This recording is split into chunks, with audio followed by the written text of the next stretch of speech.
Chapter 2. The Circuit of Productive Capital. The circuit of productive capital has the general formula P to C prime to M prime to C to P. It signifies the periodically repeated function of the productive capital, i.e., reproduction.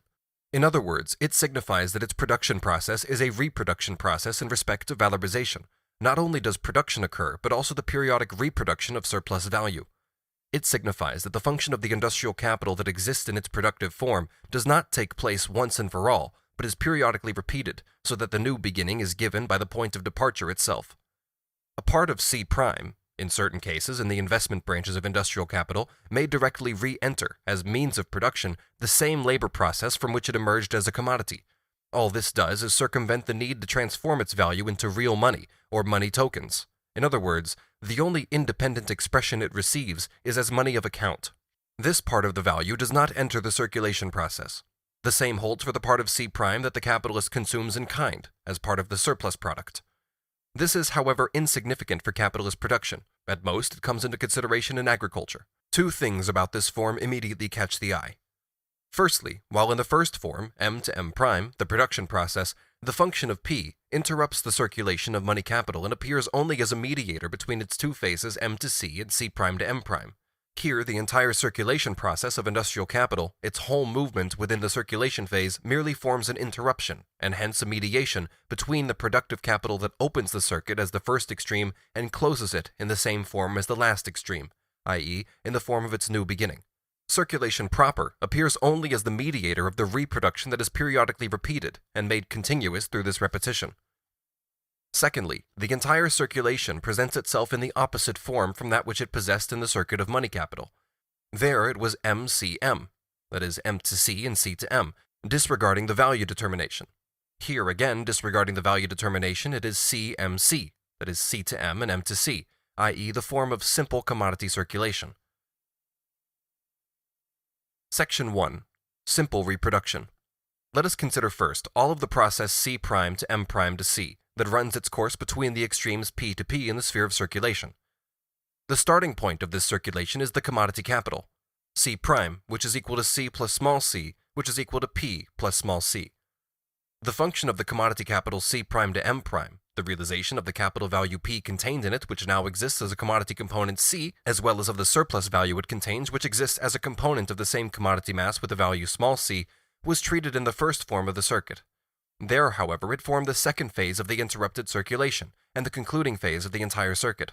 Here it forms the second phase of the circuit, but only the first phase of circulation. The first circuit ends with M prime, and since M prime, just as much as the original M, can reopen the second circuit as money capital, it was at first unnecessary to see whether the M and small m, surplus value, contained in M prime continue their paths together, or whether they describe different paths. This would only have been necessary if we had pursued the first circuit further in its repetition. But in the circuit of productive capital, this point must be decided, since the very definition of the first circuit depends on it, and because C prime to M prime appears in it as the first phase of circulation, which is to be supplemented by M to C. It depends on this decision whether the formula depicts simple reproduction or reproduction on an expanded scale. The character of the circuit is altered according to this decision. Let us therefore start by taking the simple reproduction of the productive capital, in which connection we assume, as in the first chapter, that other circumstances remain the same and that commodities are bought and sold at their values. On this assumption, the entire surplus value goes into the personal consumption of the capitalist.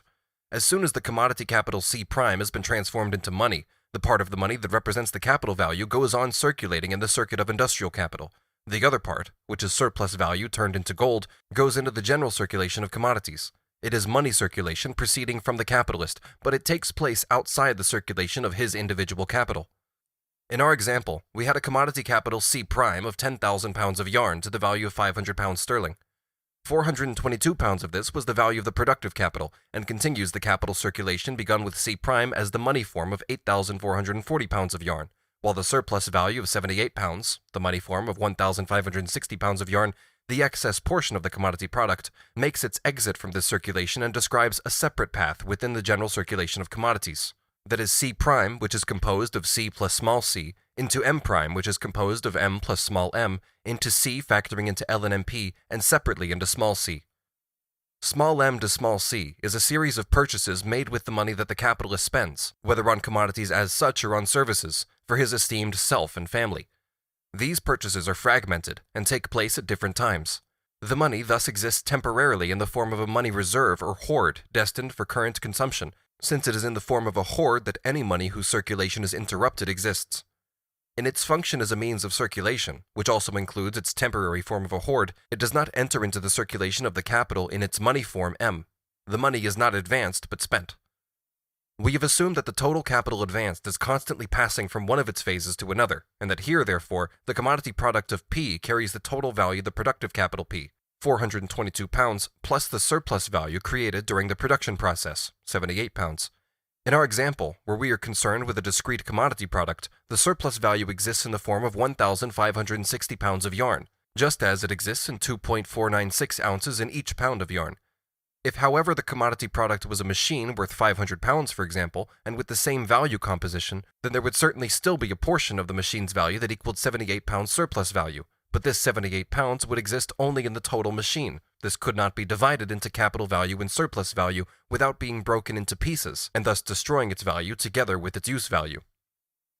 The two value components could thus be depicted only ideally as components of the physical body of the commodity, not as independent elements of the commodity C prime, in the way that each pound of yarn can be depicted as a separate, independent commodity element of the 10,000 pounds.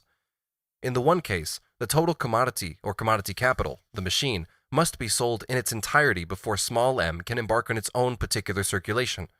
But if the capitalist sells 8,440 pounds of yarn, in the other case, then the sale of the remaining 1,560 pounds exhibits a completely separate circulation of the surplus value in the form small c, 1,560 pounds of yarn, to small m, 78 pounds sterling, to small c, articles of consumption. The value elements of each individual portion of the yarn product of 10,000 pounds, moreover, can be depicted as parts of the product just as much as the total product can. Just as the 10,000 pounds of yarn can be partitioned into constant capital value, small c, 7,440 pounds of yarn with a value of 372 pounds sterling, variable capital value, small v, 1,000 pounds of yarn with a value of 50 pounds sterling, and surplus value, small s, 1,560 pounds of yarn with a value of 78 pounds sterling, so each pound of yarn can be partitioned into small c, 11.9 ounces with a value of 8.3 pence, small v, 1.6 ounces with a value of 1.2 pence, and small s, 2.5 ounces of yarn with a value of 1.9 pence. The capitalist can therefore successively consume the elements of surplus value contained in the 10,000 pounds of yarn by its successive sale in successive portions, and also successively realize the sum of small c plus small v in this way. But this operation similarly presupposes that the entire 10,000 pounds of yarn is sold, and that the value of small c and small v is therefore replaced by the sale of 8,440 pounds. See Volume 1, Chapter 9, Section 2. However this might be, by way of C prime to M prime, both the capital value and the surplus value contained in C prime acquire a separable existence, the existence of different sums of money. Both m and small m are in each case actually the transformed form of the value that originally possessed its own expression merely as the price of the commodity, i.e. a merely ideal expression. Small c to small m to small c is simple commodity circulation, the first phase of which, small c to small m, is included in the circulation of the commodity capital C prime to M prime, and therefore in the circuit of capital. Its complementary phase, small m to small c, on the other hand, falls outside this circuit, as a separate process of general commodity circulation. The circulation of C and small c, capital value and surplus value, divides after the transformation of C prime into M prime. It follows from this, firstly, that when the commodity capital is realized by way of C prime to M prime, i.e. C prime to M plus small m, the movement of capital value and surplus value, which in C prime to M prime was still common to both and was borne by the same mass of commodities, becomes divisible, as the two now possess independent forms as sums of money. Secondly, if this division takes place, with small m being spent by the capitalist as revenue, while m continues the path prescribed for it by the circuit as the functional form of capital value, the first act C prime to M prime, together with the subsequent acts m to c and small m to small c, can be depicted as two different circulations, C to M to C and small c to small m to small c. Both of these, in their general form, are series that belong to the ordinary commodity circulation. Moreover, it happens in practice that where commodities are continuous in their physical composition, and hence indivisible, the value components are isolated ideally. In the London building trade, for example, which is conducted for the most part on credit, the contractor receives advances in various stages as the building of the house progresses. None of these stages is a house. Each of them is rather a really existing component of a future house that is coming into being. Despite its reality, it is thus only an ideal fraction of the whole house, but it is sufficiently real all the same to serve as security for an additional advance. For more on this subject, see Chapter 12 below. Thirdly, if the common movement of capital value and surplus value in C and M only divides in part, so that a part of the surplus value is not spent as revenue, or not at all, then a change in capital value takes place within the circuit of the capital value itself, before the circuit is completed. In our example, the value of the productive capital was £422. If M to C continues as £480, for example, or £500, then it traverses the final stages of the circuit as a value £58 or £78 greater than it originally was. This can also occur in combination with the change in its value composition. C' to M', the second stage of circulation, and the concluding stage of circuit 1, M to M', is the second stage of the present circuit and the first stage of commodity circulation in it. Insofar as circulation comes into consideration, it must thus be supplemented by M' to C'. However, M' to C' does not just have the process of valorization already behind it, in the case of the function P, the first stage, but its result, the commodity product C', has already been realized.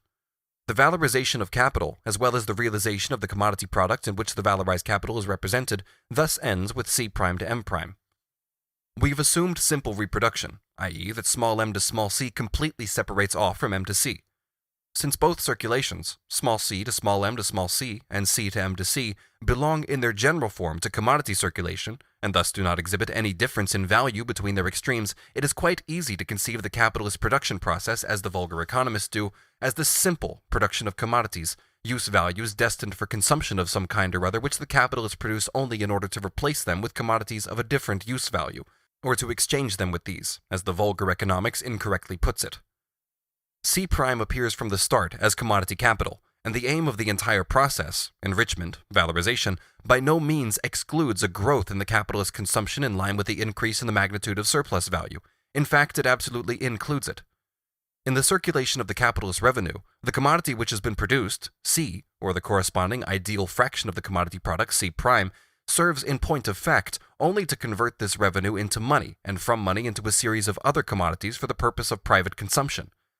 But in this connection, one should not overlook the little fact that small c is a commodity value which does not cost the capitalist anything. It is the embodiment of surplus labor, which originally stepped forth onto the stage as a component of the commodity capital C'. This small c is thus itself already linked in its existence to the circuit of the capital value in process, and if this comes to a halt, or is disturbed in some way, it is not only the consumption of small c that is restricted or completely ceases, but in addition, the market for the set of commodities that form the replacement for small c.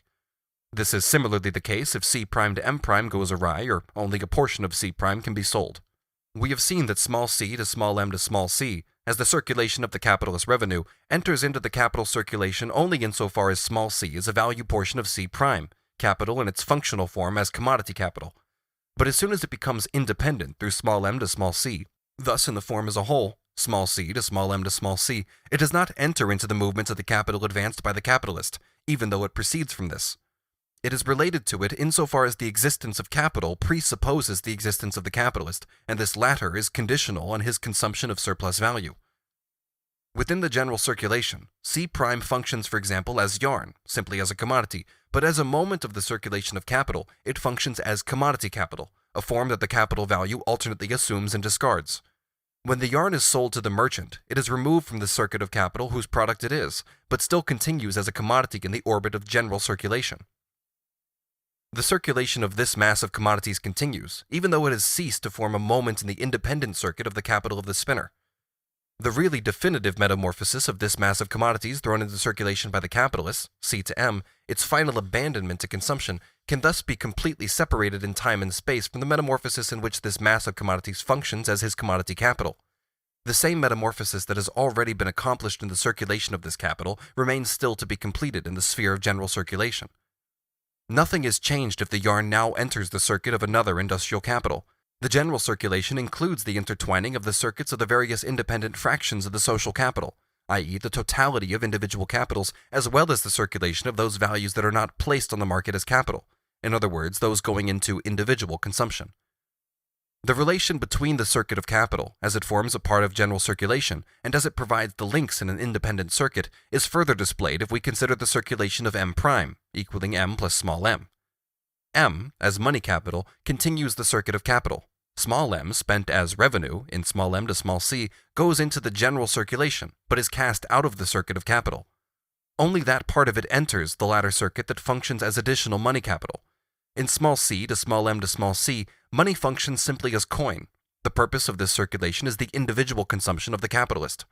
Vulgar economics shows its characteristic cretinism by the way that it depicts this circulation, which does not enter into the circuit of capital, the circulation of the portion of the value product that is consumed as revenue, as the characteristic circuit of capital.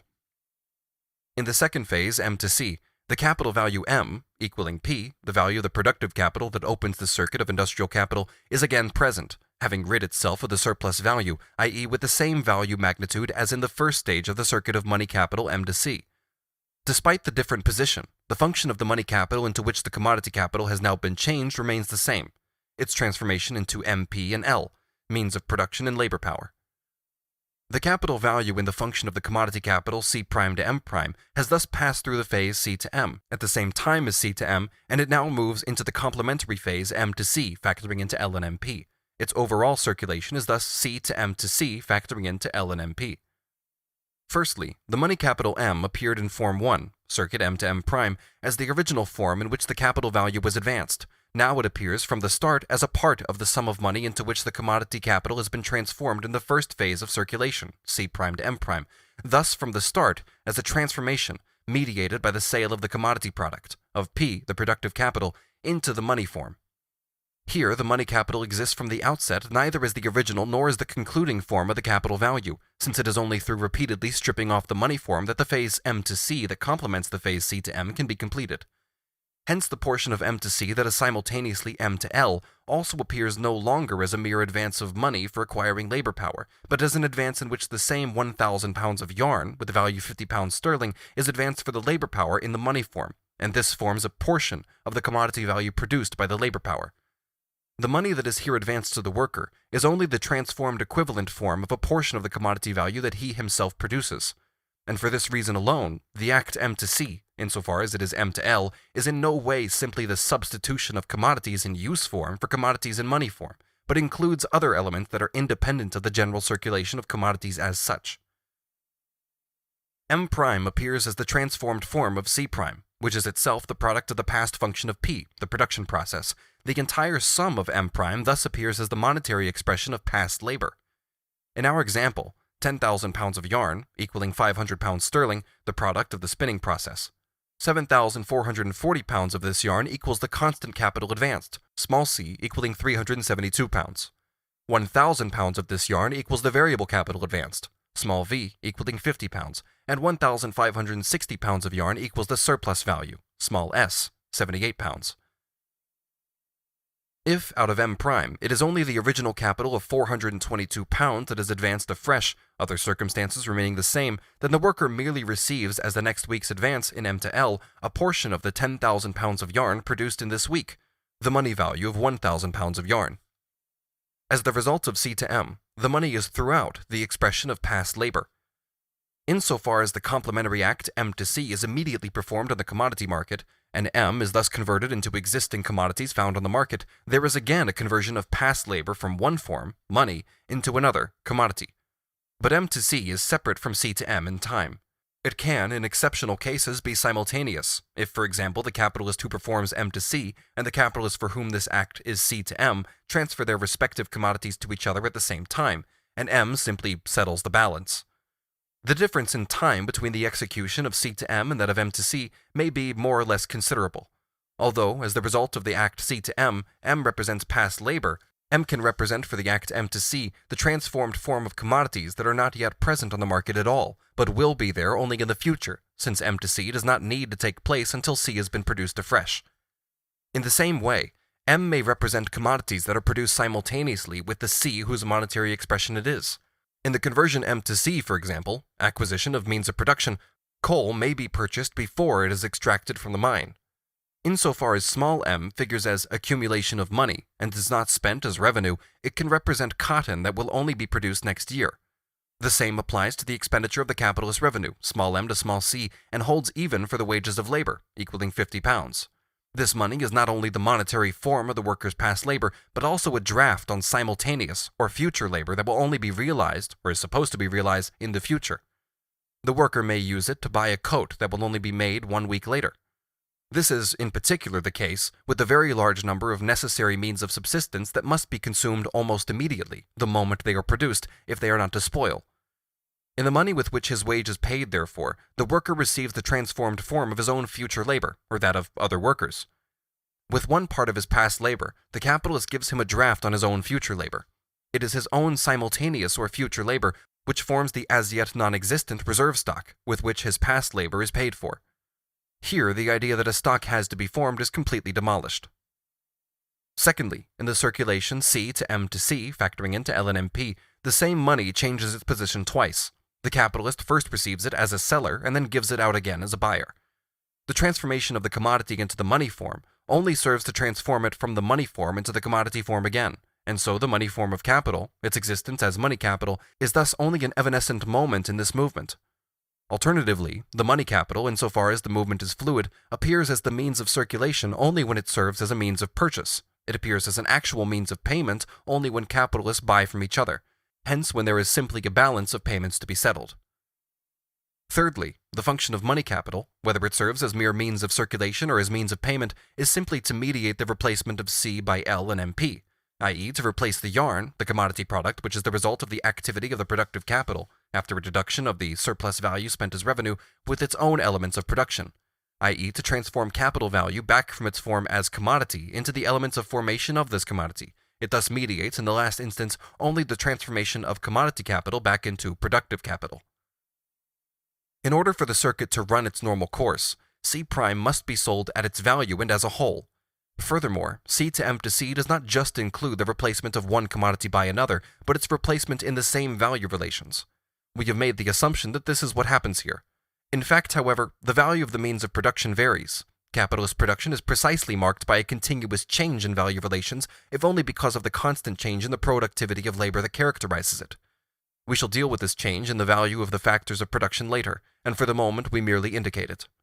The transformation of the elements of production into commodity product, P, into C', proceeds in the sphere of production, while the transformation of C' back into P takes place in the circulation sphere. It is mediated by the simple metamorphosis of commodities. Its content, however, is a moment of the reproduction process considered as a whole. C to M to C, as a form of circulation of capital, includes a functionally specific interchange of material. The conversion CMC further requires that C be equal to the elements of production of the commodity quantum C', and that these maintain their original value relations to each other. Thus, it is not only assumed that the commodities are bought at their values, but also that they do not suffer any change of value during the circuit. If this is not the case, then the process cannot run its normal course. In M to M', M is the original form of the capital value, and is cast aside only in order to be reassumed later. In P to C' to M' to C to P, M is only a form assumed in the process, and is already cast aside again within this. Here the money form appears simply as an evanescent form of the value of capital.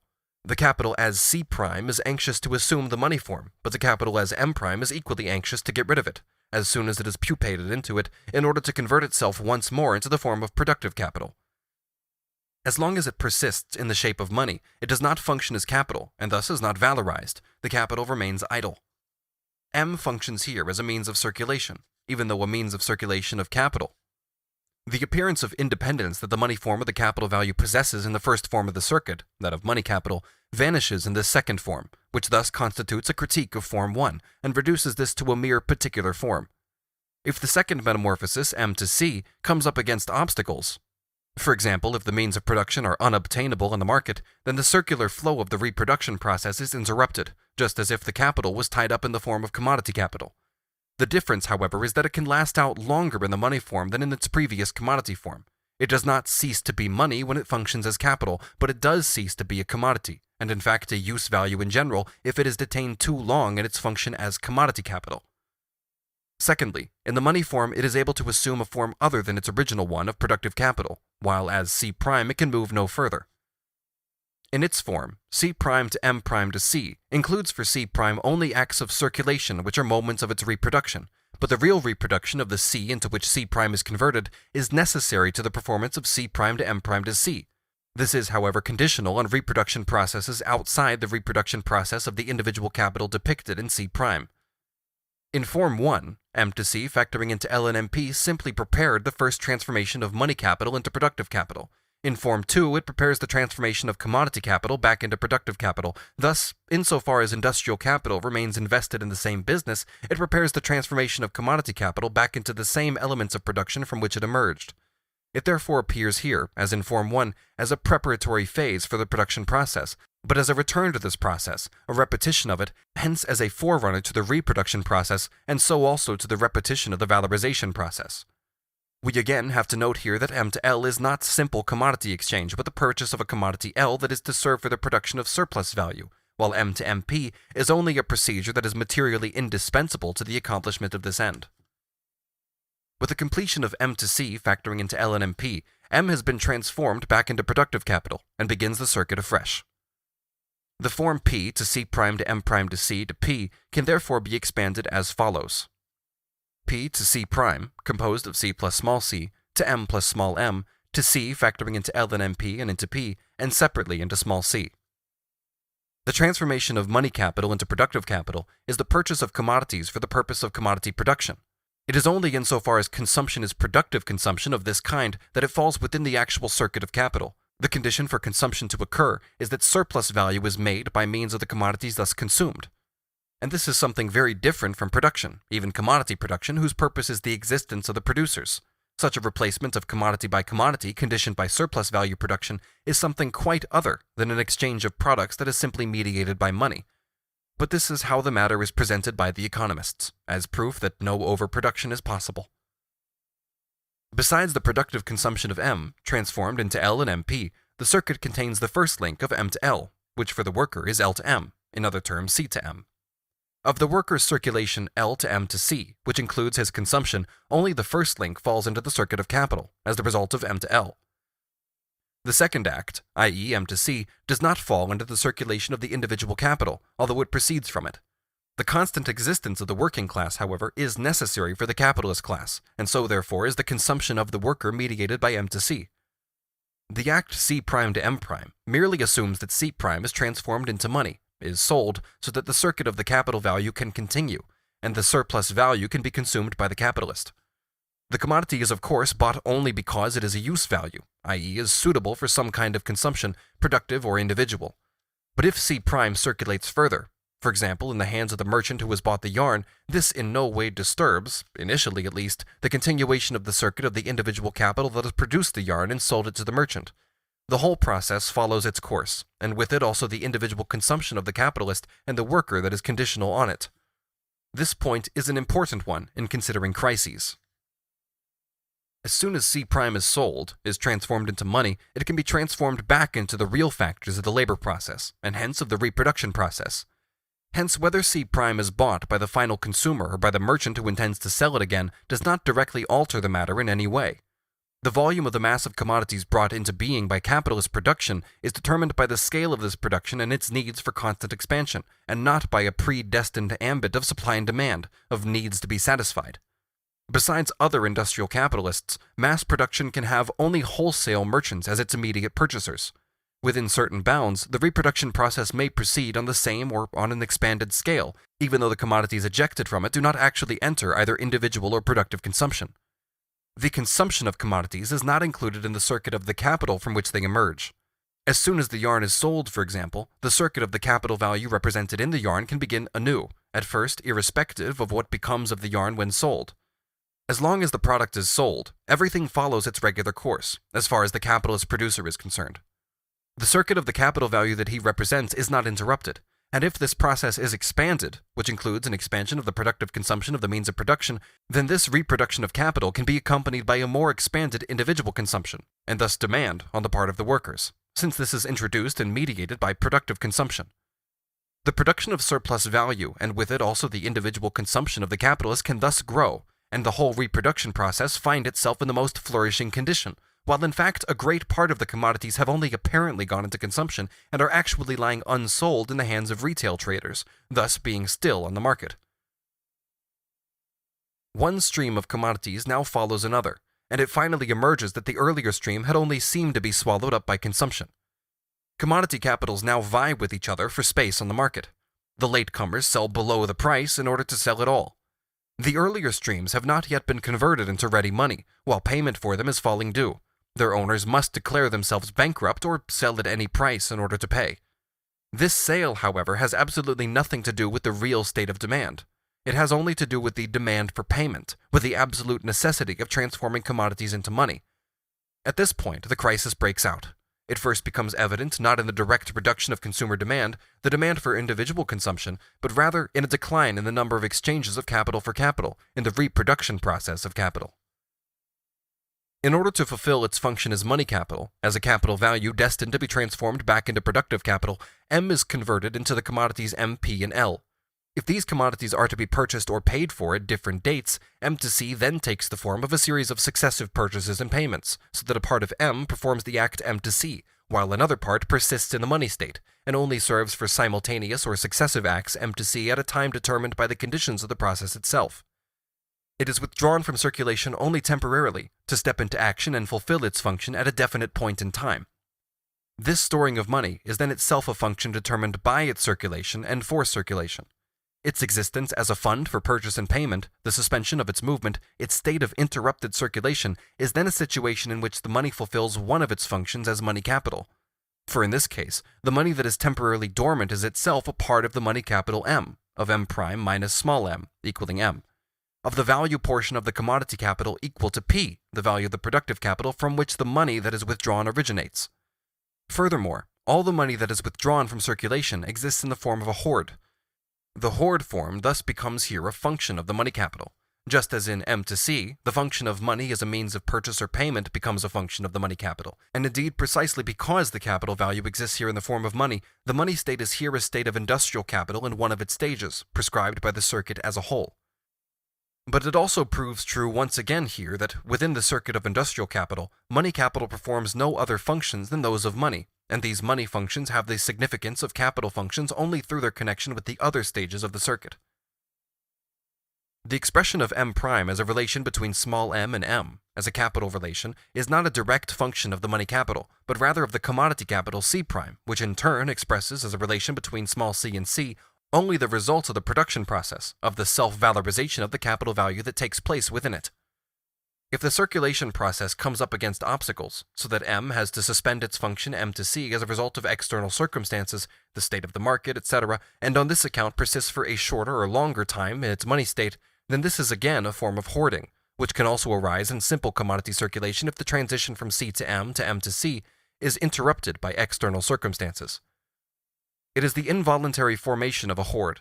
In our case, the money thus has the form of latent money capital that lies idle. However, we shall not go into this any further for the moment. In both cases, the persistence of money capital in its money state appears as the result of interrupted movement, whether this is expedient or inexpedient, voluntary or involuntary, functional or dysfunctional. Section 2. Accumulation and reproduction on an expanded scale. Since the proportions in which the production process can be expanded are not arbitrary, but are prescribed by technical factors, the surplus value realized, even if it is destined for capitalization, can often only grow to the volume at which it can actually function as additional capital, or enter the circuit of capital value in process by repeating a number of circuits. Until then, therefore, it must be stored up. The surplus value thus builds up into a hoard, and in this form it constitutes latent money capital. Latent because as long as it persists in the money form it cannot function as capital. Thus, the formation of a hoard appears here as a moment that is comprised within the process of capitalist accumulation, accompanies it, but is at the same time essentially different from it. For the reproduction process is not itself expanded by the formation of latent money capital. On the contrary, latent money capital is formed here because the capitalist producer cannot directly expand the scale of his production. If he sells his surplus product to a gold or silver producer who thereby throws new gold or silver into circulation, or what comes to the same thing, if he sells it to a merchant who uses part of the national surplus product to import additional gold or silver from abroad, then his latent money capital forms an increment to the national gold or silver hoard. In all other cases, the 78 pounds, say, that was means of circulation in the hands of the purchaser has assumed in the hands of the capitalist only the form of a hoard. Thus all that has taken place is a new distribution of the national gold or silver hoard. If money functions as means of payment in our capitalist transactions, so that the commodity only has to be paid for by the purchaser at a later date, then the surplus product destined for capitalization is not transformed into money, but into claims for payment, titles to property equivalent to a sum that the purchaser either already has in his possession or expects to come into. It does not enter into the reproduction of the circuit any more than the money that is invested in interest-bearing securities, even though it can enter the circuits of other individual industrial capitals. The whole character of capitalist production is determined by the valorization of the capital value advanced, thus in the first instance by the production of the greatest possible amount of surplus value. Secondly, however, see Volume 1, Chapter 24, by the production of capital, i.e. the transformation of surplus value into capital. Accumulation, or production on an expanded scale, which first appears as a means towards the constantly extended production of surplus value, hence the enrichment of the capitalist as the personal end of the latter, and is a part of the general tendency of capitalist production, becomes in the course of its development, as was shown in the first volume, a necessity for each individual capitalist. The constant enlargement of this capital becomes a condition for its preservation. However, it is not necessary here to come back to what was already developed earlier. We first considered simple reproduction, in which connection it was assumed that the whole of the surplus value is spent as revenue. In actual fact, a part of the surplus value must always be spent as revenue in normal circumstances and another part capitalized, and it is quite immaterial in this connection that at certain periods the surplus value produced is completely consumed, and at others completely capitalized.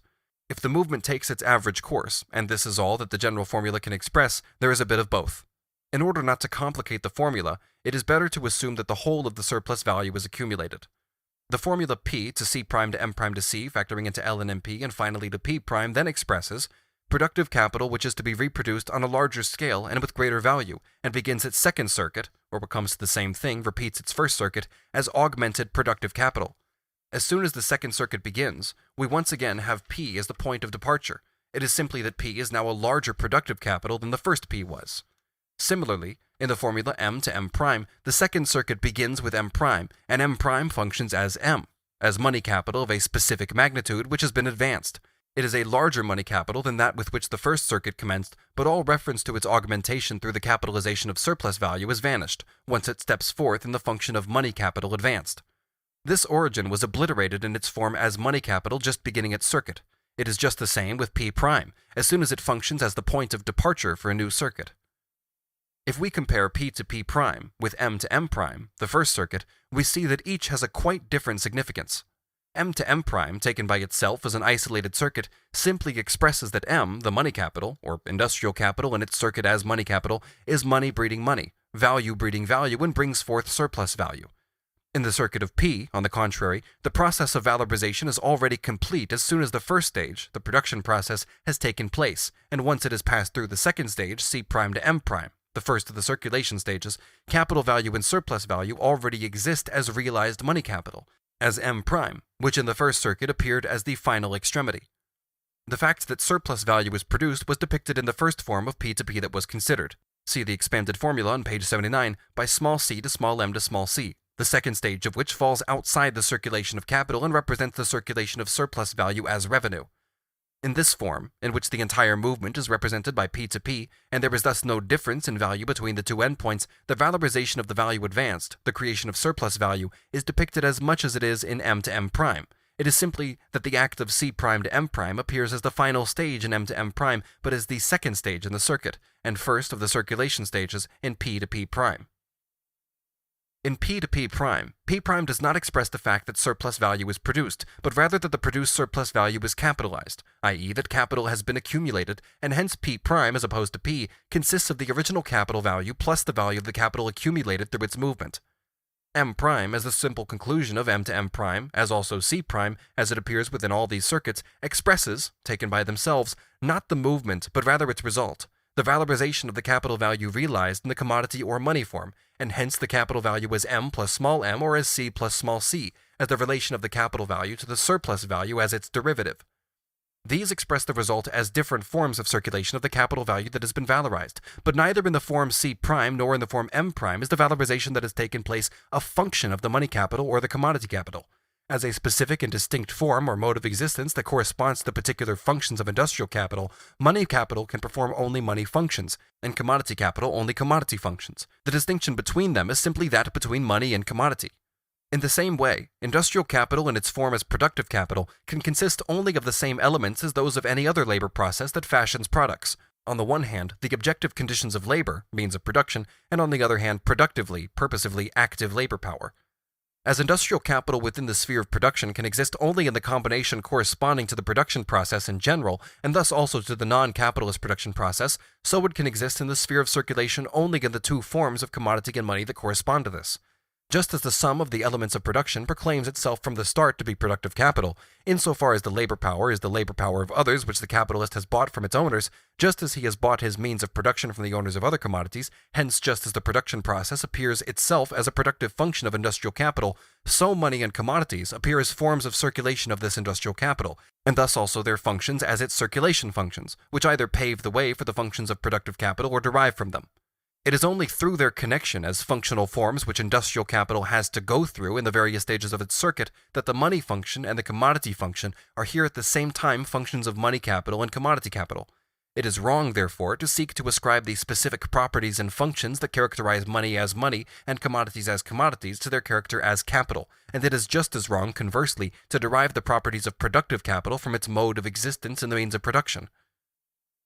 When M' or C' are depicted as M plus small m, C plus small c, i.e. as a relation between the capital value and the surplus value as its offshoot, this relation is expressed in one case in the money form and the other case in the commodity form, but this does not alter the matter in any way.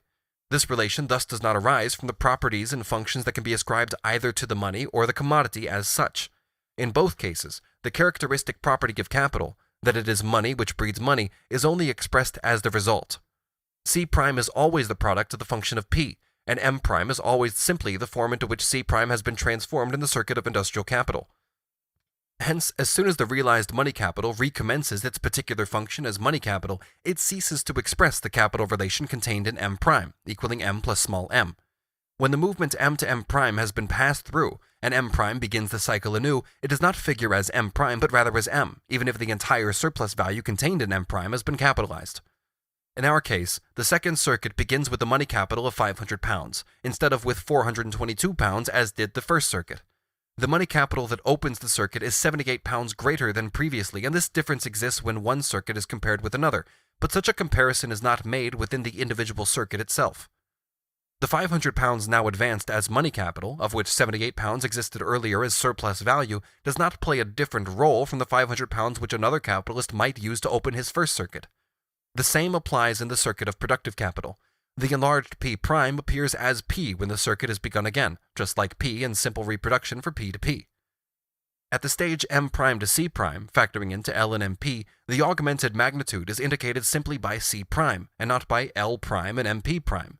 Since C is the sum of L and MP, it is already indicated by C' that the sum of L and MP contained in it is greater than the original P. Secondly, however, the designations L' and MP' would be false, as we know that the growth of capital involves a change in its value composition, in the course of which the value of MP constantly grows, while that of L always declines relatively, and often even absolutely. Section 3. Accumulation of money. Whether small m, surplus value in its golden form, is immediately added onto the capital value in process and can thus embark on the circuit together with a capital M, making a total magnitude of M', depends on circumstances that are independent of the mere presence of small m. If small m is to serve as money capital in a second independent business alongside the first, it is clear that it can be invested in this only if it possesses the minimal magnitude required for such a business. If it is invested in extending the original business, then the relationship between the material factors of P, as well as their value relationship, similarly determines a certain minimal magnitude for small m. Between all means of production operating in this business, there is not only a qualitative relation, but also a quantitative ratio, a proportionality. The above-mentioned material factors and the value relationships borne by them, between the factors which enter into the productive capital, determine the minimum size that small m must possess in order to be convertible either into additional means of production and labor power or into the former alone, as an increase of productive capital. Thus, the mill owner cannot increase the number of his spindles without simultaneously purchasing a corresponding number of carding machines and roving frames, to say nothing of the increased outlay on cotton and wages that this extension of his business would demand. For him to extend his business in this way, therefore, the surplus value must already amount to a fair sum. £1 per additional spindle is generally reckoned on. As long as small m has not reached this minimum size, the capital circuit must be repeated several times, until the sum of small m successively produced by it can function together with m in the form m' to c', factoring into L and MP. Even detailed changes in the spinning machinery, for example, that make it more productive, require greater outlay on raw material, extension of the roving machinery, etc. In the meantime, therefore, small m is stored up, and its accumulation is not its own function but the result of the repeated P to P. Its own function is its persistence in the money state until the repeated circuits of valorization, i.e. an external factor, have added to it sufficiently for it to have attained a minimum magnitude required for it to function actively, the magnitude at which it can really function for the first time as money capital, i.e. in the given case enter into the function of the money capital M as an accumulated portion of the latter. In the meantime, it is stored up and exists only in the form of a hoard in the process of formation and growth. Thus, the accumulation of money, the formation of a hoard, appears here as a process that temporarily accompanies an extension of the scale on which industrial capital operates. Temporarily, because as long as the hoard persists in its state as a hoard, it does not function as capital, does not participate in the valorization process, but remains a sum of money that grows only because money available to it, without any effort on its part, is cast into the same coffer. The form of the hoard is simply the form of money not in circulation, money that is interrupted in its circulation and is therefore preserved in its money form. As far as the process of hoard formation itself is concerned, this is common to all commodity production, and it is only in the undeveloped pre-capitalist forms of the latter that it plays a role as an end in itself. In our case, however, the hoard appears as a form of money capital, and hoard formation as a process that temporarily accompanies the accumulation of capital, because and insofar as money figures here as latent money capital, because the formation of a hoard, the hoarded state of the surplus value present in the money form, is a functionally determined preparatory stage that proceeds outside the circuit of capital and paves the way for the transformation of surplus value into really functioning capital. This characteristic is what makes it latent money capital, and is also why the scale that it must have attained in order to enter the process is determined by the value composition of the productive capital in each particular case. As long as it persists in the state of a hoard, it does not yet function as money capital. It is still money capital lying fallow, not interrupted in its function as in the previous case, but rather as yet incapable of performing this function. Here we take the accumulation of money in its original real form, as a real hoard of money. It can also exist merely in the form of favorable balances, of sums owed to the capitalist who has sold C'.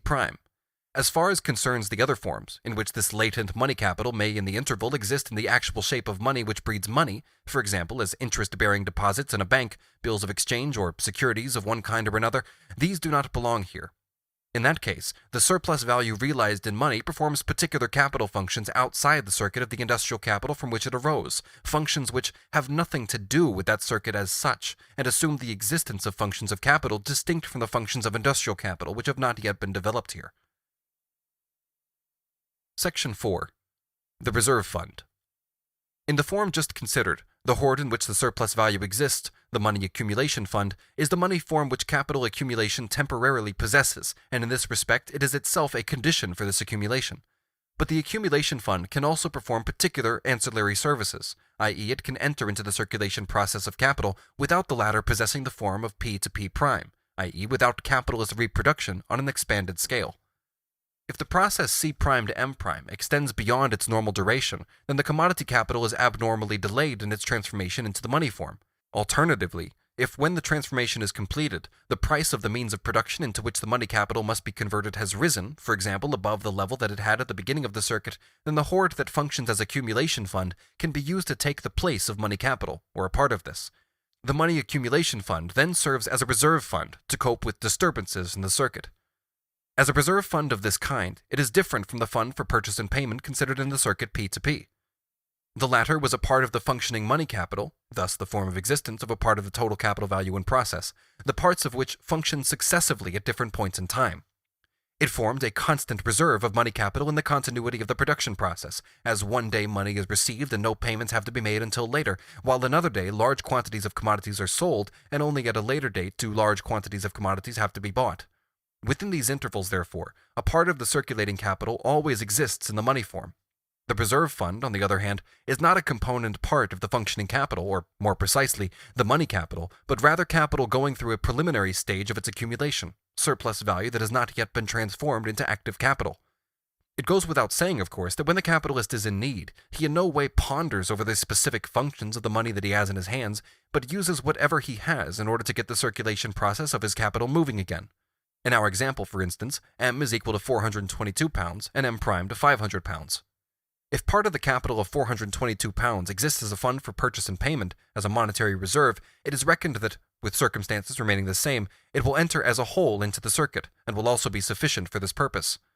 The reserve fund, however, is a part of the 78 pounds of surplus value. It can enter the circuit of the capital of 422 pounds only insofar as this circuit is accomplished in altered circumstances, for it is a part of the accumulation fund, and it figures here without an expansion in the scale of reproduction.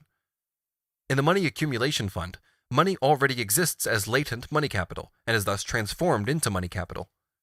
The general formula for the circuit of productive capital, which comprises both simple reproduction and reproduction on an expanded scale, is P to C prime to M prime, which is phase 1, to M to C, which is phase 2, factoring into L and MP, and finally to P, or P prime. If P is equal to P, then M in phase 2 is equal to M prime minus small m. If P is equal to P prime, then M in phase 2 is greater than M prime minus small m, i.e. small m has been wholly or partly transformed into money capital. The circuit of productive capital is the form in which the classical economists have considered the circuit of industrial capital.